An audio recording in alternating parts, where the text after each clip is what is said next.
Today is Tuesday, October 29th. This is Noreen Johnson, and here are the good news headlines of the day.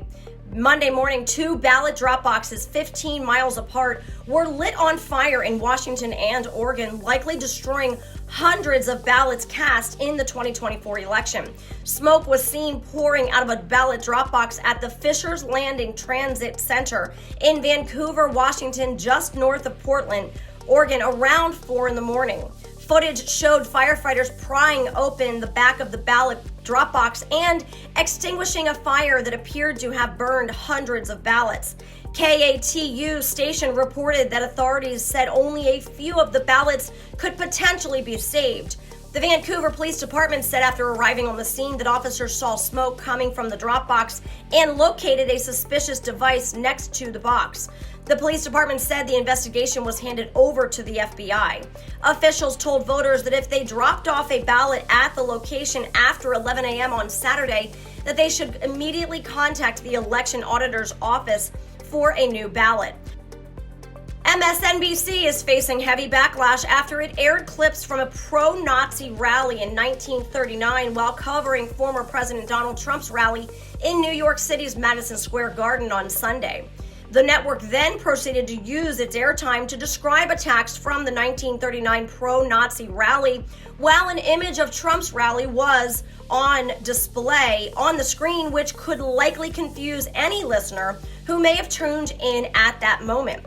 The bizarre comparison quickly circulated on social media, where ex-users blasted MSNBC for its sickening lie and smear. Holocaust survivor Jerry Wartsky was in attendance at the rally that evening, along with other Jews who were supporting Trump, according to one ex-user.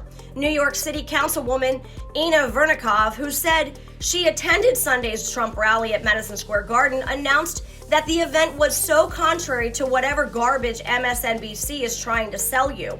She went on to say, "Our families were slaughtered like sheep during the Holocaust. The rally I went to was no Nazi rally. It was an event filled to the brim with love for all Americans." Newsmax contributor Jeremy Frankel, meanwhile, stated, "I proudly was able to wear my kippah throughout the entire event. I only had to take it off after I got outside, thanks to the Democrats who run New York City. There is no place more accepting and warm than a Trump event. Shame on these liars," he said. And then this, during the final week leading up to Election Day on November 5th, former President Trump is making two brief detours from campaigning in the crucial 7 battleground states that will likely determine if the Republican nominee or Vice President Kamala Harris wins the 2024 election. Unlike his large rallies on Sunday in New York City and a few weeks ago in Southern California, 2 deep blue states, the Trump campaign has no illusions of flipping. The former president and his team see opportunities in Virginia and New Mexico. Both states were once key general election battlegrounds that have leaned blue the past 2 decades. George W. Bush's re-election was the last GOP presidential nominee to carry both states 20 years ago. RNC spokesperson Anna Kelly said this in a statement to Fox News. As President Trump has said, he will be a president for all Americans, including those in traditionally blue states that Kamala Harris and the Democrats have left behind. Kamala Harris's dangerously liberal policies have failed Americans across the country, which is why President Trump is bringing his America First message and vision for hardworking families right to their front door. President Trump will visit New Mexico on Thursday and then Virginia on Sunday. Trump may have bigger ambitions by going to Central Virginia to capitalize on the judicial decision to reinstate non-citizen voters, which plays into his general story about illegal immigrants trying to vote in the election. As Ukraine reviews its call for their going into the Atlantic North Treaty Alliance, a former top Trump official warned that such a move risks World War III. Former National Security Advisor Robert O'Brien said the U.S. could offer security guarantees for Ukraine and more biting sanctions on Russia, but could not fulfill Ukrainian President Volodymyr Zelensky's request for an invitation into NATO without serious escalation. He went on to say that bringing a country into NATO could lead to escalation, even nuclear war.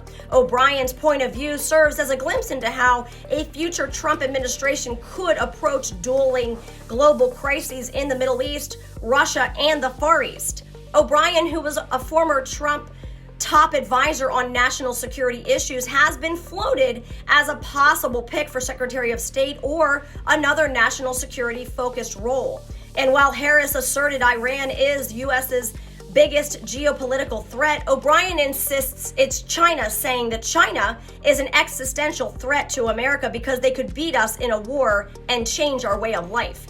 Iran can never defeat us in a war. They can't change our way of life, he said. And then today, October 29th, we celebrate the feast day of St. Narcissus. St. Narcissus was the 30th bishop of Jerusalem and was at least 80 when he took office. He performed many miracles, one being that during the Easter Vigil, the saintly bishop changed water into oil to supply all the lamps of the church. During his long reign as Bishop of Jerusalem, he was known for many miracles and remained in constant prayer for unity and peace. He even died in prayer on his knees at the age of 117. St. Narcissus, pray for us. And those are your daily good news headlines. This is Catholics for Catholics. May God bless you, and may God bless the USA.